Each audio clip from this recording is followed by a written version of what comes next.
Kofi Adams, sports minister, sports and recreation minister.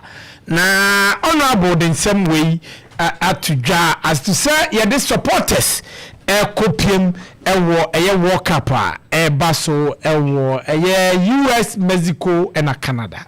Well, the cost is quite high, so we're thinking about not doing more than 800. The supporters union are plenty. That is the plan. If we are successful at sending the calculation we did, even at the group stage, it will cost you about $9,250 per head.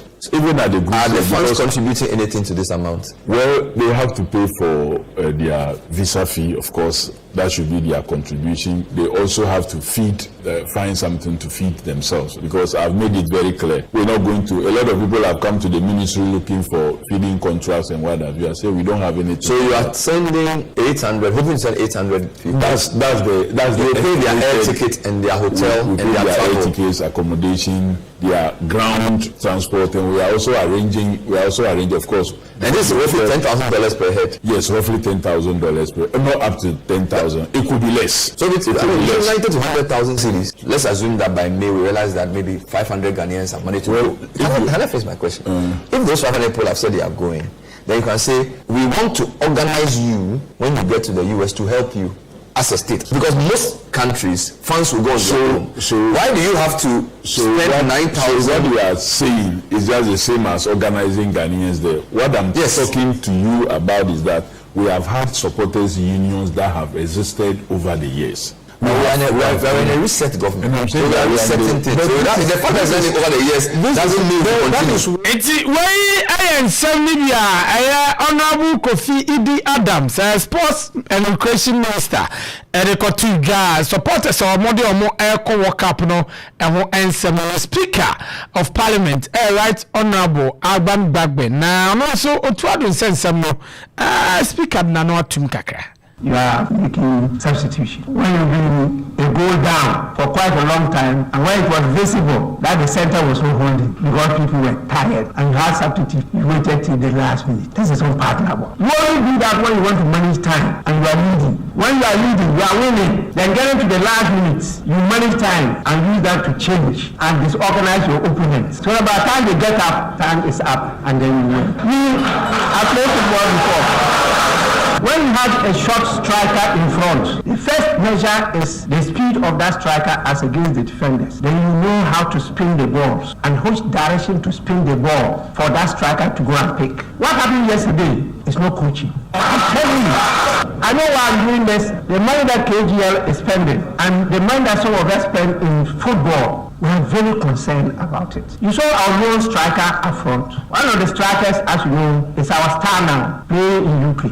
But he's a utility player, so he goes back to win the ball and needs to spin it. And the coaching will have to tell them where to spin the ball once he spins up to the other corner. So that it's not about height. When you are spinning it, it's not about height because your striker is short, so it's to the other corner. And so he spins there and he holds it for the one from the back to spin to the other end and you cross over. It's way Right Honorable Alban Bagbe.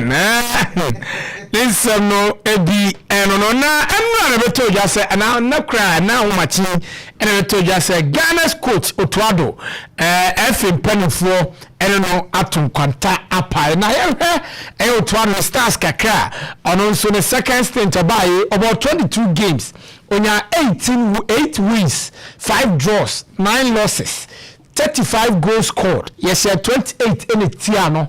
Okay, coming now, Boma. From 32 games now, we have 29 points. From a possible 66. Into the win percentage, 1.32 points per game. Now, victories no Onyano on over Mali 2 times, Central African Republic 2 times, Madagascar, Comoros, Chad, Anna, Trinidad and Tobago. Na teams on those went to answer Nigeria, Sudan, Niger, Angola, Japan, South Korea, Australia, Germany, Uganda, Chad. No boa. Na mami for we him na Mame coach Kwesi Appiah no picture na yemi nkomo kakra enso ewo ho. Coach Kwesi Appiah coach Emma Sudan national team no na enche ana na contract wono trade mu ekọ 2028. And then there was a meeting. Abemu mpanyimfo any coach Kwesi Appiah hia. Se coach emefa Ghana team no na onfo yenko World Cup ni mra. Omni di nkomo se omefa team no na onfo yenko World Cup ya yebeboyi emra. Na oba na afi omo hu kwan omdi team ni befa so. Enei ye wra afi ho kakra no mpanimfo ne abemu mpanimfo ne nya adwene. Izan say FM mpanimfo asko members ni bi nso epese Black Queens coach na atakwase ni dini ede Kimlas Joking Green. Yeah. Yes, papa ne daso yi. Awo pese papa yi ana coach yi ana obe handle Esco for the hwamo Randy Abemu. Ana ro nyo munya esco. Na me kase Randy Abemu Makado. Ket mu Makado mu na no do safo mu Eugene Nobel mu. Omo a. Na omo epese Kimlas Joking Green. Ono ena be fa team no na or control affairs enso ewo ho ebi nso esusu enei NSA boss ya mpofo ankra ono di abetu ja so anya course mame Harvard na ni picture say enei yemfo no so emesim nde na course no obi anya ne de but entia anya ne say abamu mpanimfo ni coach James Kwesi Appiah hia a ompese mo appoint no na coach James Kwesi Appiah ebe take the mantle no the Ghana and so echo the World Cup na Otto Addo ye na ezie pamo ni scale obeje no 500,000 Ghana 500,000 US dollars. I'm convert my way. 500,000 US dollars. Donald Trump currency. And now babeji.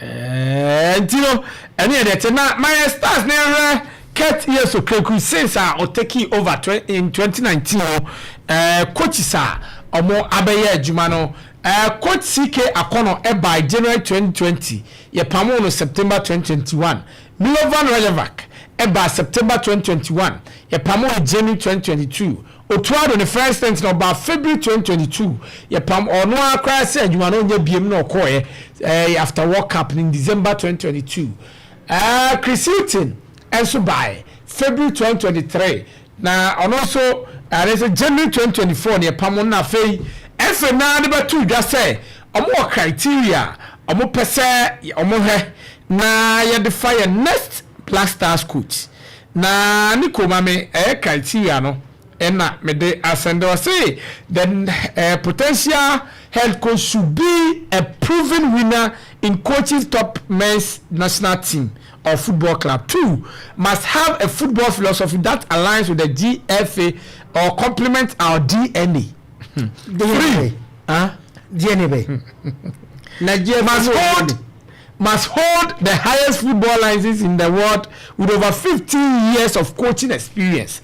4, proven track record in team restructuring, organization and development of young talent. 5, proven disciplinarian, tactician and leadership skills. It's here for that do over tuja. Yeah, that's why I'm saying there be. You find you man more Otto Addo, and Otto Addo, and they take of a first. Inti way and summer. Yeah, the tuja and then akwa jina Harvard na Kimlas and James Kwesi Appiah.